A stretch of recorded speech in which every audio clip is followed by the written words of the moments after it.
right after A Tribe, there was still kind of no heavy influence or recognition towards East Coast hip hop really having a strong image until this next album came out, and that album is Wu Tang Clans Enter the Wu Tang 36 Chambers.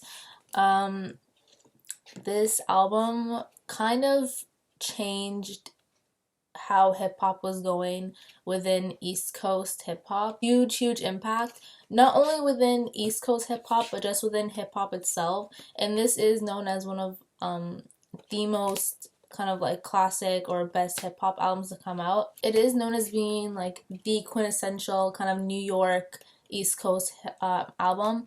It came out in November of '93, and it also was one of the first albums like in hip hop, especially on the East Coast, to break away from the James Brown sampling like funk style. There's no funk styles in this. Touching on the production of the album is really important, because listening through this album, it's not a high quality made album. It's really gritty, it's dirty, you'll hear like lots of scratches.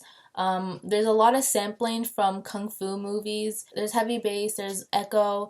It has like a street quality to it. So it's not like a really well-made produced album. It kind of sounds low quality, but because it sounds low quality, that's what really gave the album its own special style, because it's probably one of the first albums that was like most cheaply produced, but reached such a huge commercial success. And due to the fact that it was not made really well, it kind of just made it more popular, and it gave it more of its kind of like signified distinct style in contrast to other East Coast hip hop albums or West Coast hip hop albums. So far in East Coast hip hop, we don't see like New York or the East Coast being really like a rough place to live, like how West Coast or South Central LA has been described. However, this album was one of the first albums to set the setting in New York City as kind of being like a dark place to live or a harder place to live. There's more dark themes and aggressive themes in this album